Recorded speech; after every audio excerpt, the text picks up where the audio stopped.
আওয়ামী লীগ যে অবস্থার মধ্যে নিয়ে গেছিল দেশটাকে, তার জনপ্রিয়তা যত শূন্যের কোঠায় নেমে গেছিল, সেইরকম অবস্থা একটা স্বাভাবিক ভোট হইলেও, এই গণঅভ্যুত্থান ছাড়া ভোট হইলেও বিএনপি ক্ষমতায় যেত।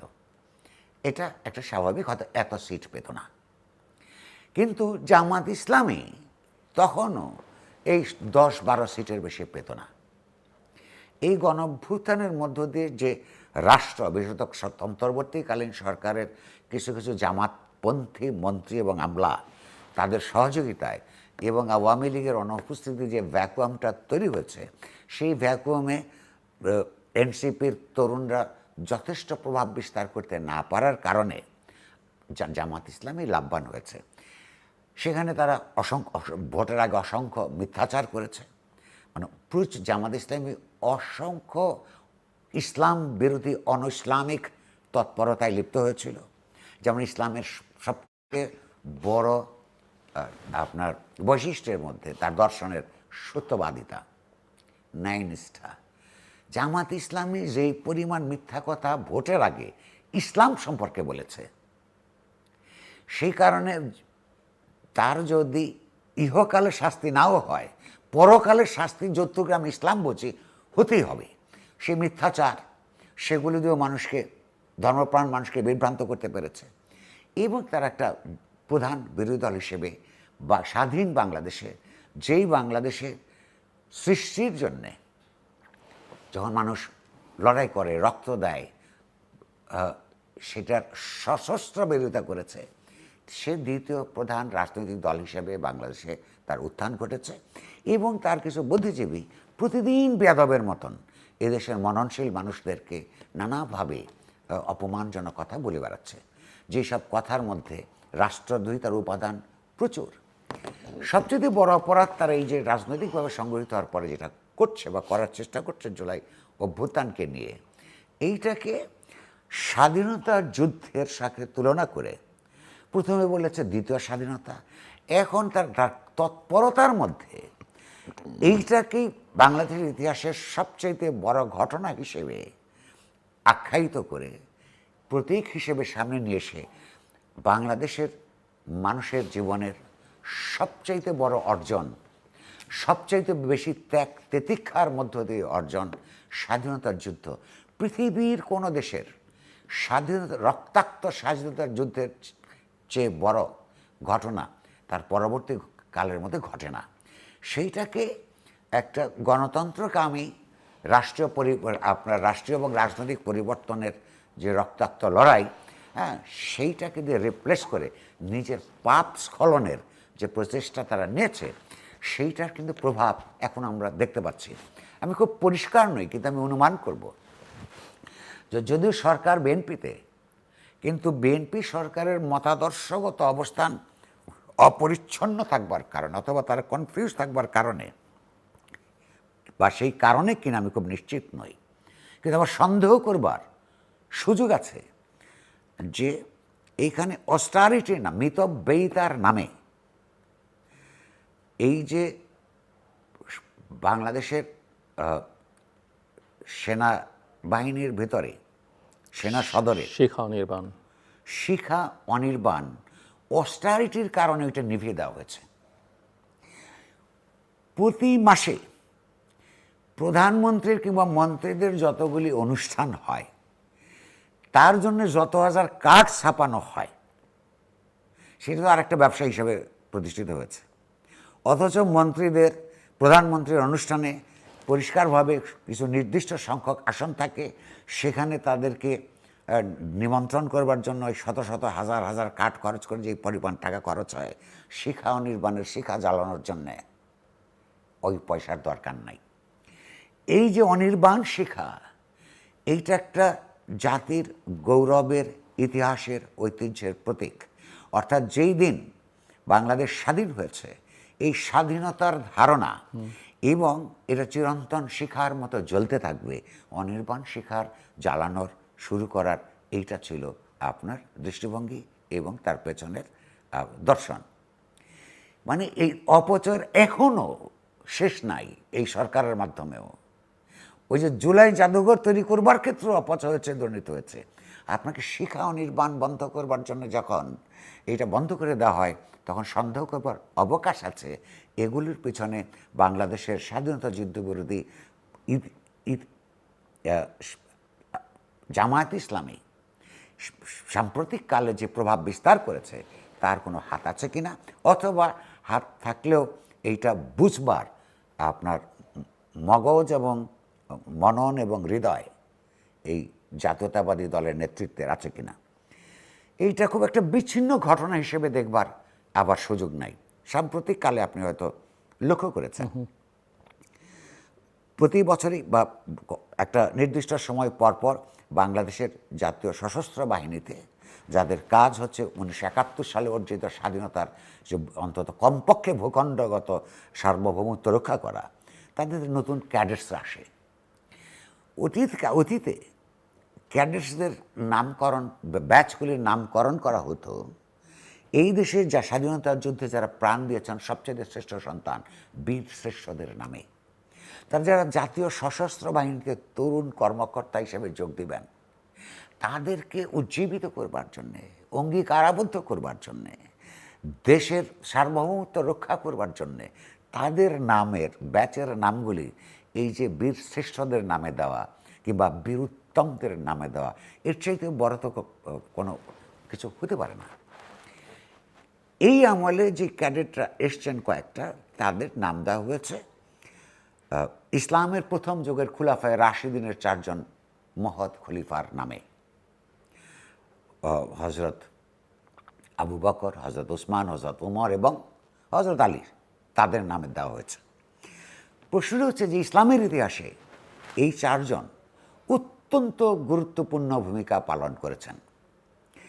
এই 4 জন মানুষ ওই সময়ে ইসলামের রাজনীতিটা কী হবে, তার অর্থনীতিটা কী হবে, খলিফা এবং তার সভাসদদের জীবনযাপন কেমন হবে, তার আমলে জ্ঞান বিজ্ঞানের বিকাশের অভিমুখ কী হবে, এই বিষয়গুলিতে তার অসামান্য অবদান আছে।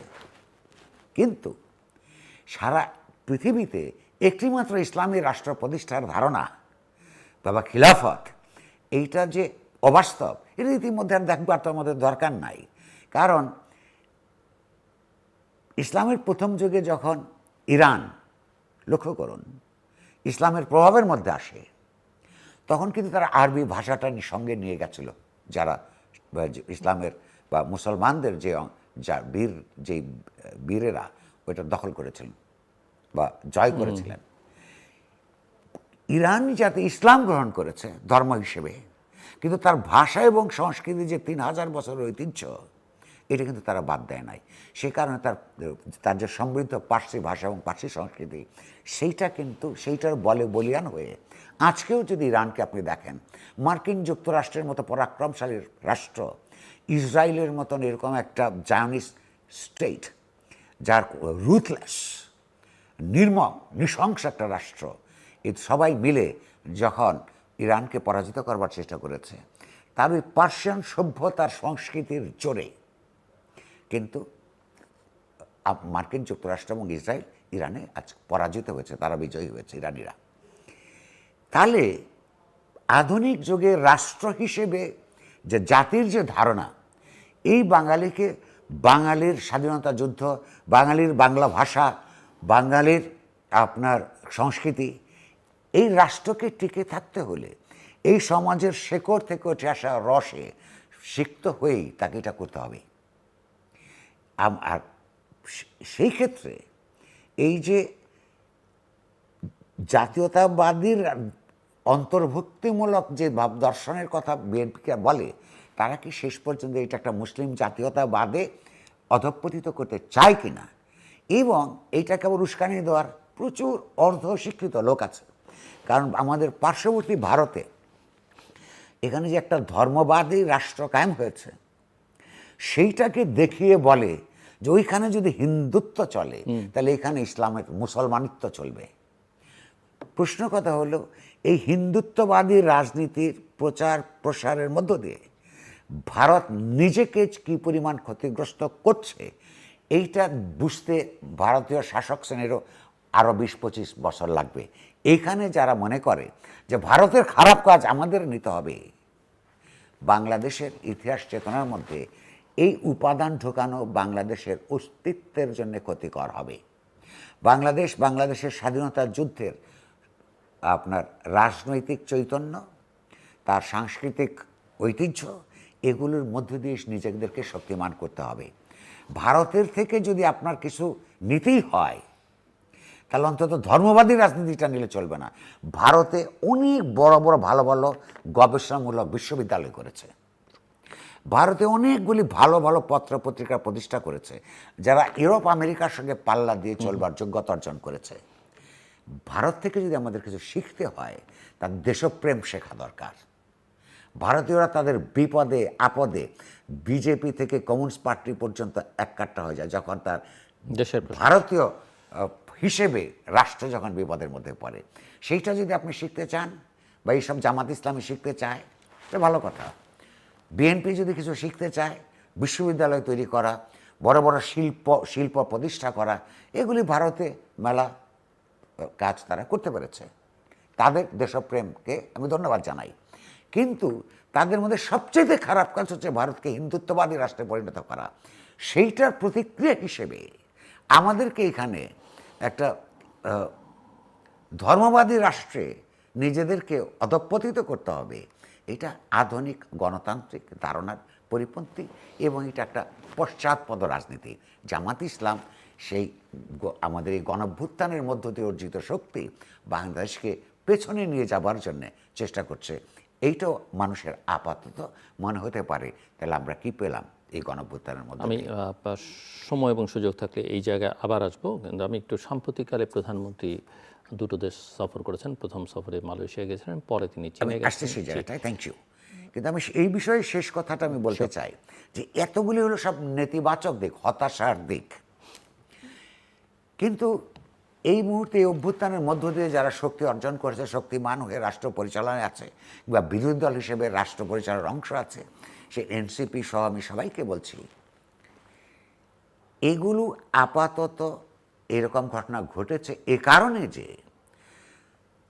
এই আন্দোলনের মধ্যে, গণঅভ্যুত্থানের মধ্যে যতটা স্বতঃস্ফূর্ততা ছিল ততটা সচেতনতা ছিল না।